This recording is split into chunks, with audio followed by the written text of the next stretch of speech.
Aleluia, glória a Deus. Você já pôde sentir a doce presença do Espírito Santo? Amém. A graça e paz do Senhor Jesus mais uma vez. Bom dia. Bom dia. Quero dizer que é muito bom estar aqui nesse culto. É um culto de ceia hoje. É muito bom poder participar com a família de Deus da ceia do Senhor. E também, né, hoje eu creio que também estamos recebendo pessoas novas. Se você está aqui, eu vi alguns rostos novos enquanto estava ali na entrada, na recepção. Quero dizer que você é muito bem-vindo, amém, aqui na comunidade. Que Deus o abençoe muito, que você receba da parte de Deus hoje, amém. Eu quero compartilhar uma palavra com os irmãos, que tem tudo a ver, tem um pouco a ver, né, com a ceia, falar sobre Jesus, né? Falar sobre a ceia, eu vou falar sobre Jesus, compartilhar um texto da Escritura e que fala sobre o sofrimento de Cristo, né? Você sabe que antes da face da morte, a história da humanidade fala de alguns heróis, né? Algumas pessoas que foram notáveis, que influenciaram muitas pessoas, alguns guerreiros que foram muito corajosos, e demonstrando toda a sua coragem e ideologia perante o momento da morte, quando estavam prestes a serem mortos, eles não temiam a morte, né? Você já viu às vezes, algum filme assim?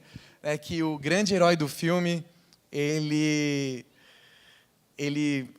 depois de muitos acontecimentos, ele vai para morrer, seus inimigos o capturam, e ele é morto ali meio que com toda aquela pompa de herói, né? Ele não teme, não sente medo, não se intimida e morre como um verdadeiro herói, friamente, sem nenhuma aflição, porque ele acreditava em tudo aquilo que ele viveu durante toda a sua vida. Então, a história não é só em filmes, mas a história conta realmente fala sobre a vida final de muitos homens que passaram por isso. Mas com o nosso grande herói Jesus Cristo não foi dessa forma, né? Foi um pouco diferente. Eu quero ler com você Marcos capítulo 14, verso 32. A microfonia aqui no palco um pouquinho.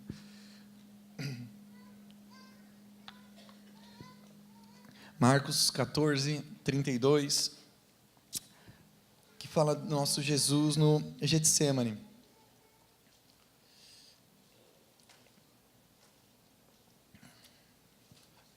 Aí, está projetado, muito bom. Diz assim, eu estou com outra tradução aqui, perdão, irmãos. Vamos lá, eu vou ler com vocês. Então foram a um lugar chamado Getsemane. Ali chegados, disse Jesus aos seus discípulos: assentai-vos aqui enquanto eu vou orar. Pode ir.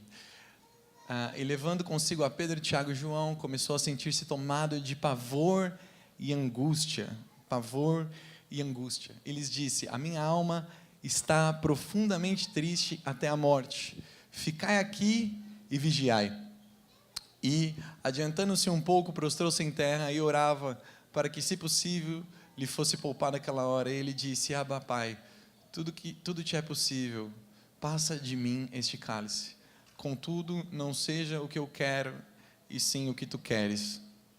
Voltando, achou-os dormindo e disse a Pedro: Simão, tu dormes? Não pudesse vigiar nem uma hora? Vigiai e orai, para que não entreis em tentação. O espírito, na verdade, está pronto, mas a carne é fraca. E tirando-se de novo, orou, repetindo as mesmas palavras. Voltando, achou outra vez dormindo, porque os seus olhos estavam pesados e não sabiam o que lhe responder. E veio pela terceira vez, ou seja, pela terceira vez Jesus disse, né, o texto de Lucas e Mateus fala claramente, Jesus orando 3 vezes: Senhor, passa de mim este cálice, mas que seja feita a tua vontade. Mas encontrou seus discípulos dormindo. Ainda dormis, repousais, basta, chegou a hora, o Filho do Homem está sendo entregue nas mãos dos pecadores. Levantai-vos, vamos.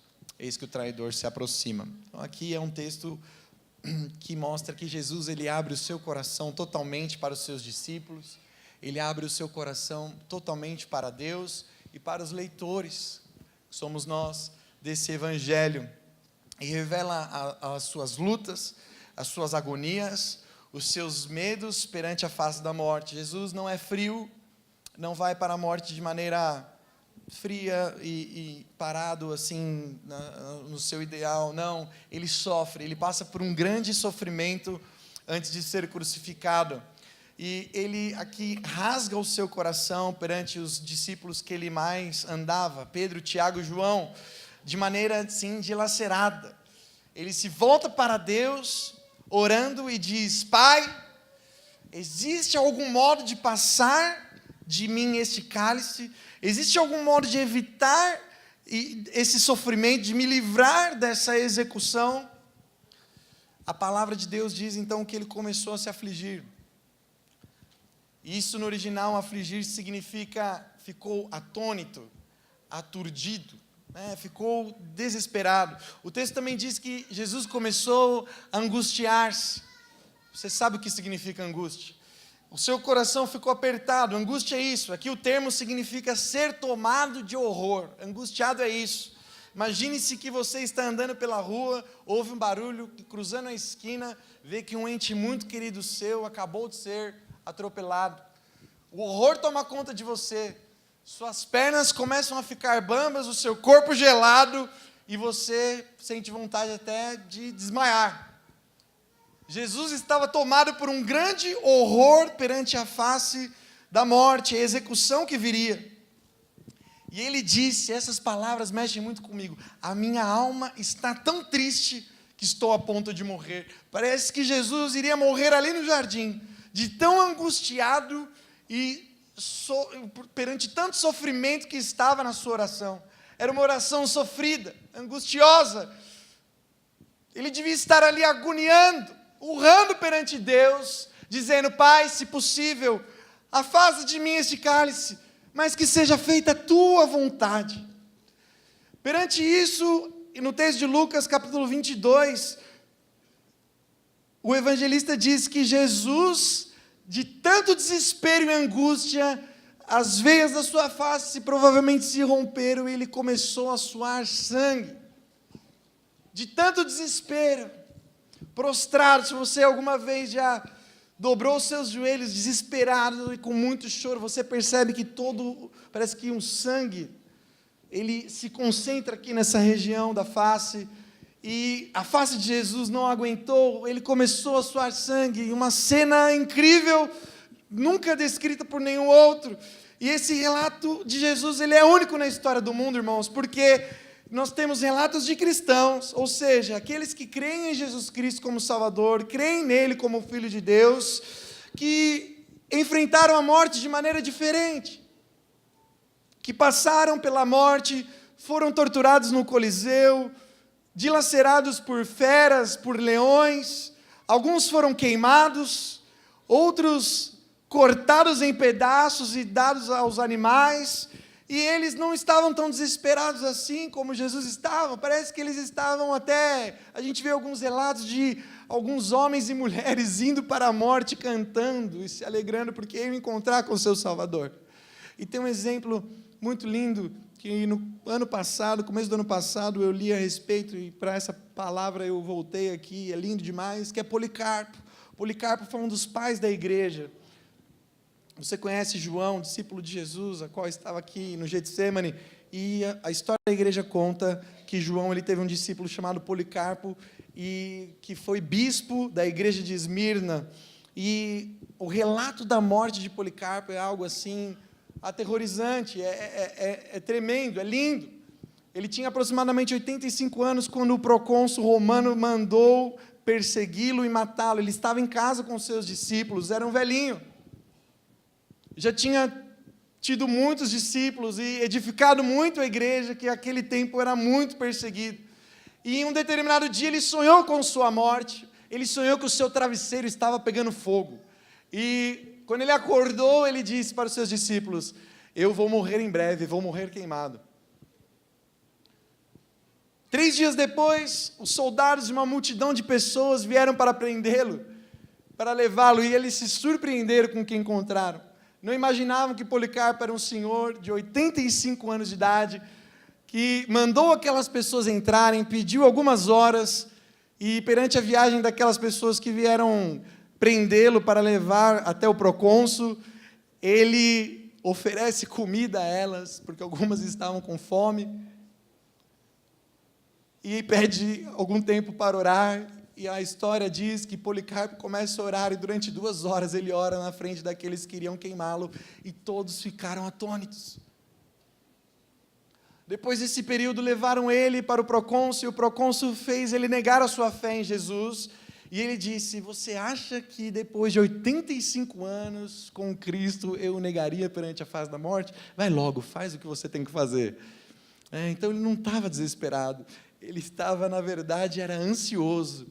E, para encerrar, quando eu estava na fogueira, a tradição diz que ele não queimava, precisou um soldado ir lá e fincar uma lança no seu abdômen para que ele viesse morrer. Algo assim de um grande homem de Deus. Então, Policarpo foi esse homem, quantos outros vieram após ele na mesma época que foram mortos e se alegraram. Estavam convictos da mensagem, estavam convictos de quem eram, mas Jesus, com ele aconteceu algo diferente. No Getsemane aconteceu alguma coisa, Jesus viu, sentiu, percebeu algo, e isso abalou o inabalável Filho de Deus. O que foi isso? O que ele estava enfrentando era algo muito maior do que o sofrimento da cruz. Jesus não estava com medo das suas chibatadas que iria levar, ou da coroa de espinhos. Jesus não estava com medo dos pregos que iam entrar em suas mãos. Não era por isso que ele estava chorando, angustiado. Jesus também não estava com medo da morte. O grande motivo do seu sofrimento está na sua oração, quando ele diz: Pai, afasta de mim este cálice. Na palavra de Deus, o Antigo Testamento diz que cálice, nós entendemos que cálice é uma metáfora, ou seja, uma alegoria, é uma figura. Cálice representa uma figura, uma alegoria que representa a ira de Deus, por isso um cálice é um recipiente. A ira de Deus sendo derramada perante a injustiça e o pecado da humanidade. Você vê isso lá em Ezequiel, capítulo 23, do 32 até o 34, que está escrito assim: beberás do cálice fundo e largo, do cálice do pavor e da assolação. Você vê aqui Deus irado com o seu povo. Semelhante também em Isaías 51, 22, Deus fala da taça do atordoamento e do cálice da minha ira. Ou seja, Jesus sabia de tudo isso. Jesus usa a figura de linguagem que Deus dava aos seus profetas, o cálice: vou derramar o meu cálice da minha ira contra todo pecado e impiedade. Jesus usa essa mesma linguagem para dizer: Pai, afasta de mim esse cálice. O cálice representa então toda a ira de Deus, que Jesus sabia que estava para vir sobre a vida dele no momento da cruz. Em todos os momentos anteriores a esse, no Evangelho de Marcos, você vê Jesus o quê? Muito seguro de si. Ele estava assim, totalmente convicto da sua mensagem, pregação e comunhão com o Pai. Você vê isso acontecendo em momentos diferentes como esse, na verdade, com alegria, júbilo, gozo e uma explosão de amor entre Ele, o Pai e o Espírito Santo. Como no batismo, por exemplo, Jesus é batizado por João Batista, e assim que ele é batizado, a palavra de Deus diz que o Espírito Santo desce como uma pomba, um símbolo, uma pomba ali sobre a vida dele, e os céus se rasgam e ouve-se uma voz do céu dizendo: eis aí o meu filho amado, em quem tenho toda a minha alegria. Ou também no monte da transfiguração, em que o rosto dele brilha perante os seus discípulos ali, indicando total intimidade com Deus, sabe, de que ele realmente era o filho. Vocês se lembram que eu compartilhei aqui, que desde a eternidade, em outras oportunidades eu compartilhei, desde a eternidade, Jesus existia com o Pai e o Espírito Santo, e nessa dança da Trindade existia alegria, júbilo, força, amor, de tal forma que transbordaram para criar eu e você para a glória de Deus. E isso fez parte de toda a história de Jesus. Antes dele vir em forma humana, Jesus vivia em completa unidade, alegria, transbordamento de júbilo e tinha o coração do Pai, mas nesse momento tudo isso ia acabar. A ira de Deus era a separação entre ele e o Pai, o Espírito, por algumas horas, para que ele pudesse carregar todo o pecado e impunidade da humanidade. Todos os nossos pecados estavam sobre ele, e Deus, em sua santidade, não se mistura com o pecado. Todavia, como diz em Isaías, aprove ao Senhor moê-lo e fazê-lo enfermar, para que eu e você tivéssemos o perdão, acesso ao Pai novamente. Jesus estava desesperado, nosso Salvador estava totalmente desesperado. Portanto, amados, você entende que ser excluído da presença de Deus é o motivo de maior angústia que Jesus estava sentindo ali. Não era a morte, não eram os cravos, não eram as cusparadas ou os espinhos que viriam. Ele estava sofrendo porque ia se separar do Pai. Por mim e por sua causa. O separar-se de Deus fez o nosso Salvador cambalear. Ele diz: Pai, passa de mim esse sofrimento. Será que não tem outro modo? Mas se possível, passa de mim, Pai. Mas se não, seja feita a tua vontade. Você pode dizer: eu não gosto da ideia de um Deus irado. Eu prefiro um Deus de amor, um Deus que me acolhe nos teus braços. Um Deus que simplesmente me dá aquilo que eu preciso, um Deus amoroso. Mas saiba, irmão, não tem como ter um Deus amoroso sem também ter um Deus irado. Você e eu, nós nos iramos por aquilo que amamos. A ira de Deus ou a ira do ser humano, o sentimento da ira, não é o oposto ao amor. As pessoas se iram porque amam. Quanto mais intimamente você está ligado às pessoas que fazem parte da sua vida, é provavelmente com elas que você vai mais se irar. Você fica irado quando uma injustiça acontece com um ente querido, com um filho seu, ou quando vê essa pessoa fazendo mal a si mesma. Por exemplo, uma mãe, quando vê seu filho andando com más companhias e começando a entrar nas drogas. Você acha que ela vai passar a mão na cabeça dele? É isso que você faria, pai? Olha lá, que bonito. Vem aqui, meu filho, eu te amo. Não, você fica irado. Dia após dia, vez após vez, e você vê aí relatos de pai entregando seus próprios filhos à polícia. São bandidos. Por quê? Porque amam. Estão irados. Estão irados.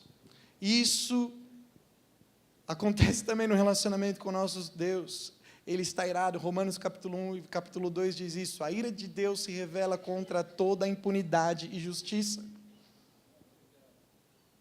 E a ira de Deus se revela como? Deus deixando você fazer aquilo que você quer fazer.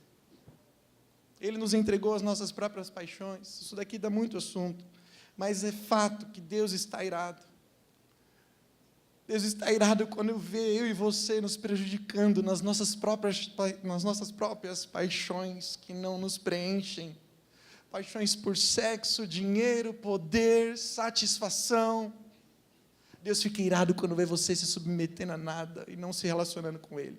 O nosso Pai está irado. E a ira não representa falta de amor, pelo contrário, representa muito amor. Pense. Você acha que um Deus que não ama, que não se ira, perdão, você acha que um Deus que não se ira viria em favor de você e por mim também, morrer na cruz pelos nossos pecados? É isso que as religiões ensinam. Deuses que não têm nenhuma intimidade e nenhuma identificação com a humanidade, mas que pedem o quê? Sacrifícios e oferendas. E você sofre, paga as penitências, entrega tudo. Mas Deus, na sua misericórdia, O nosso Deus não fez assim. Ele veio, Ele sofreu, Ele se entregou, Ele se ofertou, Ele que passou por toda a punição para que eu e você pudéssemos viver a sua vida. Você acha que o nosso Deus viria em socorro de alguém que Ele não se importaria? Deus veio em meu socorro, Deus veio em seu socorro, porque Ele te ama, mas Ele não suporta ver você comendo as bolotas dos porcos.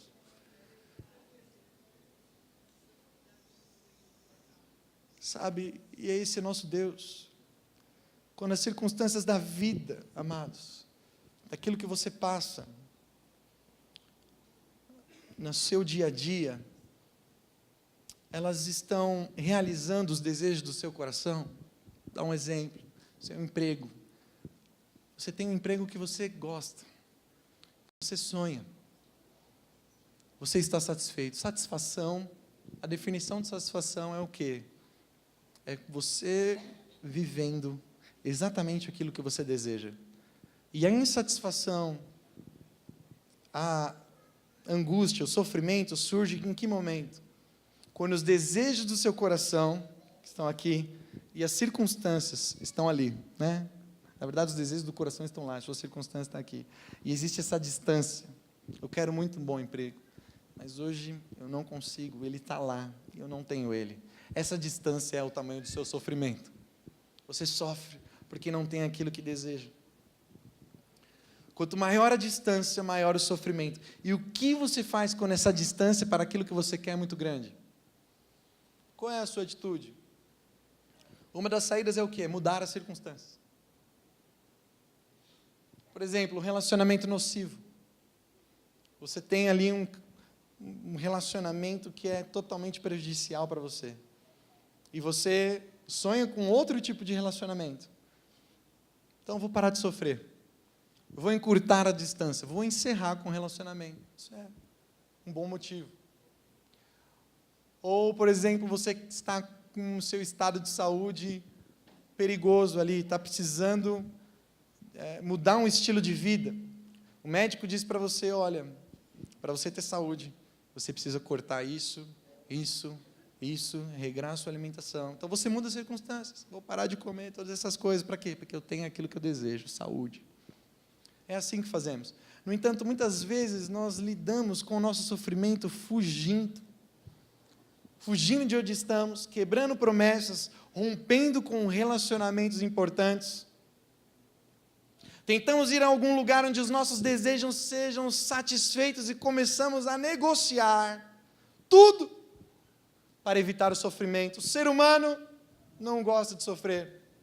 O problema é que as circunstâncias novas dificilmente se amoldam ao nosso perfil. Você está casado, vou separar. Não dá mais, essa pessoa não é mais para mim, não quero, para outro. E assim vai, porque não está satisfeito. Preciso me preencher, e nenhuma das circunstâncias se amoldam ao vazio e aos seus desejos, e você vai mudando, traindo, reorganizando a sua vida, e você sai em busca de novas coisas a cada 6 meses, você está constantemente insatisfeito, e fará tudo o que for preciso para quebrar relacionamentos. Você não tem palavra, qualquer pessoa não é impedimento para você, você trai mesmo, fala mal mesmo, se for preciso para que você obtenha vantagem. As religiões orientais, ao contrário, elas dizem o quê? Elas dizem que você deve matar o seu próprio prazer, matar o seu próprio desejo. Elas ensinam você a pegar as rédeas das suas paixões e dos seus desejos e tornar uma pessoa fria, uma pessoa sem paixão. Isso acontece com o budismo, por exemplo. E às vezes, eu sei, precisamos reprimir alguns desejos, precisamos reprimir algumas paixões, mas eliminar todo o desejo é eliminar a nossa habilidade de amar. E Deus nos criou para amar. Deus nos criou para ter relacionamento. Deus nos criou para sentir, para também ter sentimentos. O sentimento não é ruim. Sofrer, amar, apaixonar-se, tudo isso foi Deus que criou. E Ele criou para o nosso bem. Quando olhamos Jesus no Getsemane, então, nós vemos que Ele não se distancia do seu desejo. Pelo contrário, Ele está totalmente abalado, totalmente ferido. E com toda honestidade está suplicando desesperadamente ao Pai: Pai, passa o cálice da sua ira. No entanto, quando olhamos mais de perto, vemos Jesus não tomando as circunstâncias na sua mão e decidindo mudar. No final de tudo, Ele está obedecendo. No final de tudo, Ele está dizendo: faça a tua vontade. Ele abre mão do controle que tinha em suas mãos, porque Ele diz a Pilatos: se eu ordenasse agora, meu Pai enviaria uma legião de anjos ao meu favor. Ele abre mão de todo o poder e do seu desejo para obedecer à vontade do Pai. Ele diz: todavia não seja feito o que eu quero, mas o que tu queres. Ele luta, mas obedece em amor. No Getsemane, Jesus não pede para que Deus aborte a missão. Ele suplicou o quê? Pai, cumpre a missão de outra forma. Mas no final ele se submete por inteiro, porque entendia que o seu desejo imediato, que era se poupar, deveria curvar-se perante o desejo do Pai, que era poupar eu e você. Ele escolhe obedecer. Ele escolheu obedecer. Mesmo perante todo o sofrimento em amor, Ele decide nos poupar e não poupar a si mesmo. E você já percebeu, irmão? Já percebeu que não conseguimos pensar com clareza e medir a nossa força quando estamos perante a muita dor, sofrimento ou perante alguma grande tentação? Obrigado. Agredimos pessoas que nos amam. Você já segurou a mão de alguém que está prestes a tomar uma injeção de Voltaren? Bezetacil. Essa pessoa com 1,50 m de altura quase quebrou a minha mão, certa vez. Por quê? Quando você está sofrendo, você não mede a sua força, você fere até as pessoas que te amam. Diz palavras que ferem, porque você não gosta da dor. Tomamos decisões absurdamente autodestrutivas para evitar a dor. Dizemos e fazemos coisas a quais sabemos que não só magoam, mas também diminuem pessoas que dizemos que amamos. Jesus, porém, não fez isso. No momento do sofrimento, Jesus não pede para acertar contas com Judas. No momento do sofrimento, Ele não, tasca um sermão nos discípulos sonolentos que estavam ali e diz: vocês são, uns tontos, vocês não vão para lugar nenhum, o que eu fiz perdendo 3 anos da minha vida com vocês? Ele não faz isso, Ele não maldiz, Ele não comete um pecado sequer. Ele não desconta, porque é isso que nós fazemos. Estou sofrendo, sofra comigo também. E você fere. Jesus não faz isso. Mas ao mesmo tempo, Ele não nega as suas emoções. Ele não acerta contas com seus inimigos, mas também Ele não nega, porque Ele foi totalmente obediente. Ele submeteu seus desejos na confiança do Pai e decidiu seguir em frente. Ele não evita o sofrimento. Ele ama sofrendo. Jesus amou sofrendo. Aleluia. Oh. Em meio ao sofrimento Ele obedece, por amor ao Pai. Irmão, a obediência na minha e na sua vida não deve ser por medo. Deve ser por medo do inferno, não deve ser por medo de um câncer. É uma obediência por amor. Porque tanto amado, porque eu fui tanto amado, eu entrego a minha vida. Quando percebemos isso, irmãos, ao invés de negar para sempre os nossos desejos, ou ficar dia a dia mudando as nossas circunstâncias, usando as pessoas para que nós tenhamos conforto.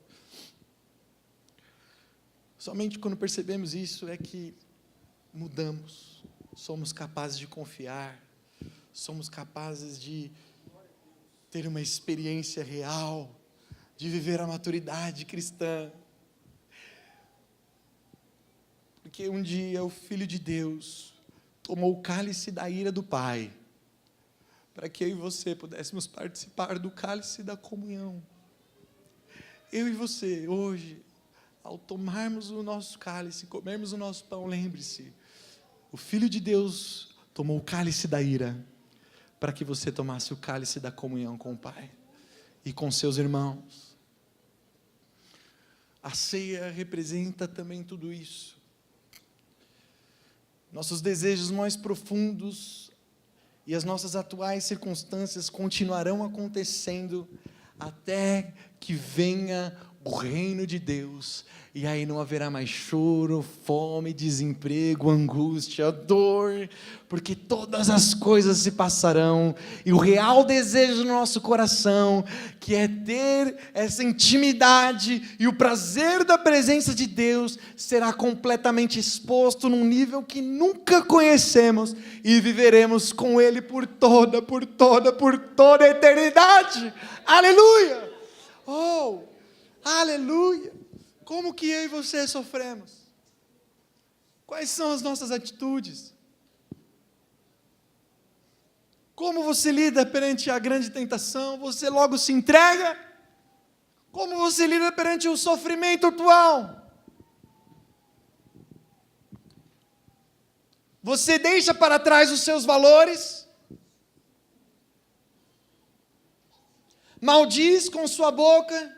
Fala mal dos irmãos, mente. Você não quer suportar as consequências do seu sofrimento que Deus o colocou para provar você, para fazer você mais parecido com Cristo, para te fazer um crente maduro, consistente.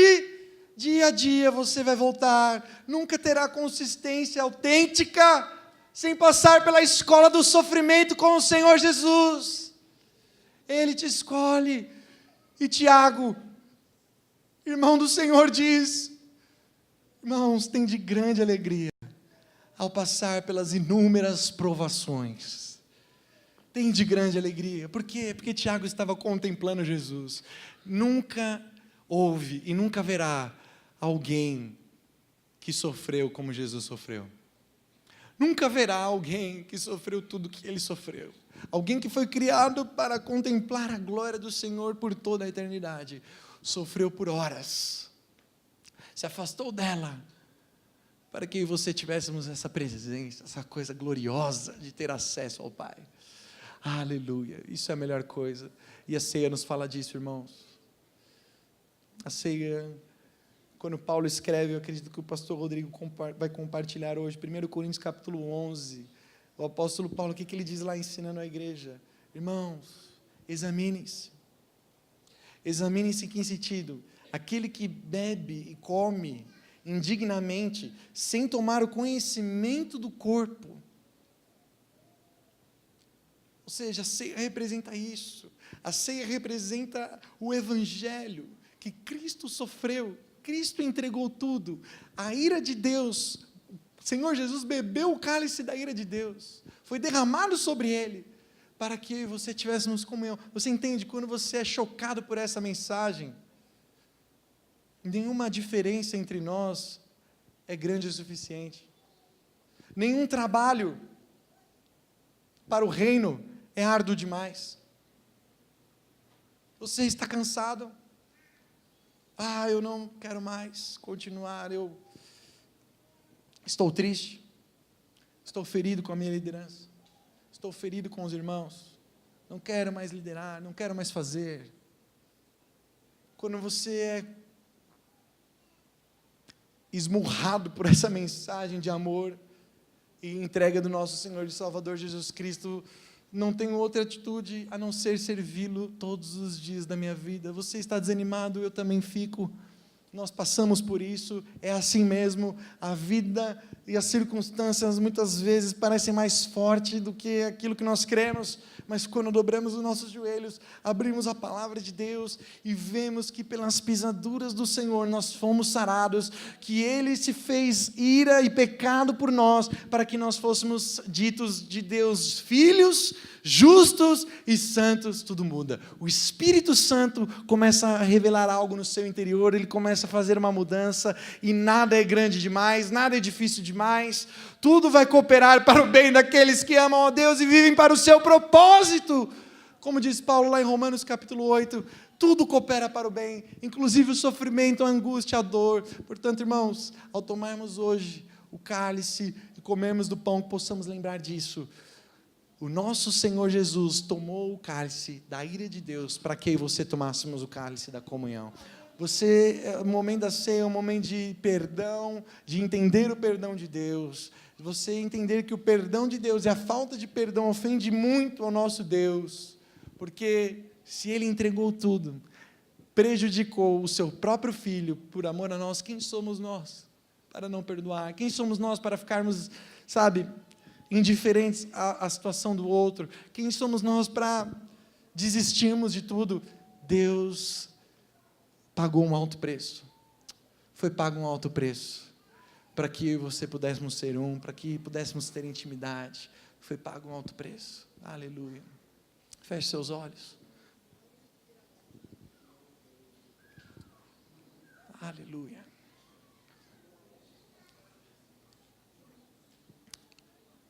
De maneira sussurrando aí no seu lugar, você pode dizer isso para você mesmo. Jesus Cristo tomou o cálice da ira de Deus, para que eu tomasse o cálice da comunhão com o Pai e com os meus irmãos. Diga isso.